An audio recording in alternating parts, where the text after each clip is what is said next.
2023 সালের 7 অক্টোবর সেই দিনটির কথা কেউ ভুলতে পারবে না। গাজার স্বাধীনতাকামী সংগঠন হামাস তাদের উপর চলা দমন নিপীড়নের প্রতিবাদে ইসরায়েলের দক্ষিণাঞ্চলে নজিরবিহীন এক হামলা চালায়। এই হামলা ছিল এক প্রতীকী প্রতিরোধ, যাকে ঘিরে পুরো বিশ্বের নজর ছিল। কিন্তু ইসরায়েলের পাল্টা আক্রমণ, যা সেই দিন থেকেই শুরু হয়, মাত্র এক বছরের মাথায় ভয়াবহ এক মানবিক বিপর্যয়ের রূপ ধারণ করেছে। এক বছরে দখলদার ইসরায়েলের হামলায় প্রাণ হারিয়েছেন 41,870 জন ফিলিস্তিনি। এই সংখ্যা কেবল পরিসংখ্যান নয়, এর পেছনে রয়েছে হাজার হাজার পরিবারের দুঃখ কষ্টের গল্প। নিহতদের মধ্যে 16,765 জন শিশু, যারা হয়তো কখনো বুঝতেই পারেনি কেন তাদের জীবন এতটা নিষ্ঠুরভাবে শেষ হলো।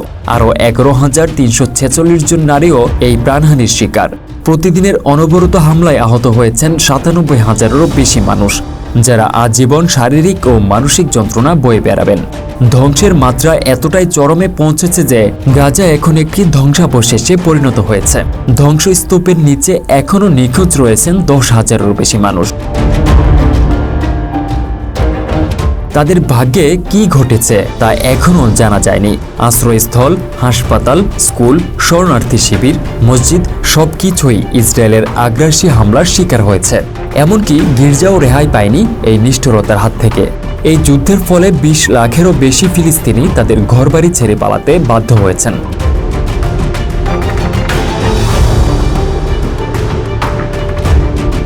বাস্তুহারা হওয়া এসব মানুষ নিজেদের জীবনের কোনো নিশ্চয়তাই পাচ্ছেন না। জাতিসংঘের তথ্য অনুযায়ী গাজায় 85% মানুষ বাস্তুচ্যুত হয়েছেন, যাদের বেশিরভাগই আজ খাদ্য, পানি এবং চিকিৎসার অভাবে মানবেতর জীবনযাপন করছেন। গাজার হাসপাতালগুলোতে ঔষধের ঘাটতি, চিকিৎসা সেবার অভাব ও আহতদের প্রতি ঘন্টায় মৃত্যুর মিছিল কেবলই লম্বা হচ্ছে। বিশুদ্ধ পানি ও খাদ্যের এতটাই সংকট যে প্রতিদিন হাজার হাজার মানুষ অনাহারে দিন কাটাচ্ছেন। গাজা এখন এক বিশাল বন্দি শিবিরের মতো, যেখানে প্রতিদিন মৃত্যুর সঙ্গেই বসবাস করতে হচ্ছে মানুষকে। বিশ্ব মানবাধিকার সংগঠনগুলো গাজার এই পরিস্থিতিকে মানবিক বিপর্যয় হিসেবে চিহ্নিত করেছেন, যা যুগের পর যুগ ধরে চলমান এক দুঃসহ পরিস্থিতির নতুন মাত্রা।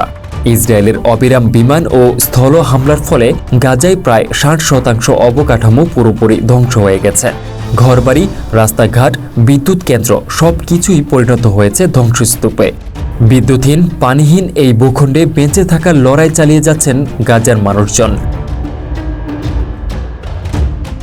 20 লাখেরও বেশি মানুষ এখনও ধ্বংসযজ্ঞের ভেতরে টিকে থাকার চেষ্টা করছেন, কিন্তু তাদের এই সংগ্রাম ঠিক কতদিন চলবে তা এখনও বলা মুশকিল। ইসরায়েল গাজার এই সংঘাত কেবল একটি আঞ্চলিক যুদ্ধের মধ্যে সীমাবদ্ধ থাকেনি। 2023 সালের 7 অক্টোবর হামাসের আক্রমণের পর থেকে গোটা মধ্যপ্রাচ্য জুড়ে উত্তেজনা ছড়িয়ে পড়েছে।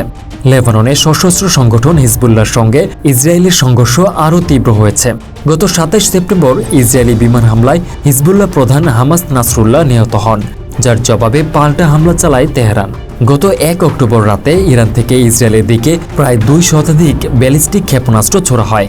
ইরানের এই হামলার প্রতিবাদে ইসরায়েলের প্রধানমন্ত্রী বেনিয়ামিন নেতানিয়াহু ঘোষণা দেন ইসরায়েল নিজের ভূখণ্ড রক্ষায় সর্বাত্মক লড়াই করবে। যদিও ইসরায়েলকে বর্তমানে একাধিক ফ্রন্টে যুদ্ধ করতে হচ্ছে। উত্তরে হিজবুল্লাহ, গাজায় হামাস এবং আরও ইরান সমর্থিত সশস্ত্র গোষ্ঠীগুলোর সঙ্গে। ইসরায়েল গাজার সংঘাতের 1 বছর পরও এই যুদ্ধের কোনো সুস্পষ্ট সমাধান দেখা যাচ্ছে না। যুদ্ধবিরতি, আলোচনা, কূটনৈতিক প্রচেষ্টা সবই এখন ব্যর্থ। হামাস দাবি করেছে যুদ্ধের শেষ চায় তারা, তবে ইসরায়েল বলছে হামাসকে নিশ্চিহ্ন না করে এই যুদ্ধের ইতি টানা সম্ভব নয়। গাজার আকাশে প্রতিদিনই শোনা যায় বোমার গর্জন, মাটিতে পড়ে থাকে অগণিত লাশ, শিশুদের করুণ আর্তনাদ আর বিপন্ন মানুষের বেঁচে থাকার সংগ্রাম এই যুদ্ধের নিষ্ঠুরতম প্রতিচ্ছবি। কিন্তু প্রশ্ন থেকেই যায়, এই নৃশংসতা কবে থামবে? 1 বছর যুদ্ধের পরেও শান্তি কি কখনো ফিরে আসবে গাজায়? এর উত্তর হয়তো সময় বলে দেবে। তবে আজকের দিনটিতে দাঁড়িয়ে সেই উত্তর ভয়াবহ আর অন্ধকারময় বলেই প্রতীয়মান হয়।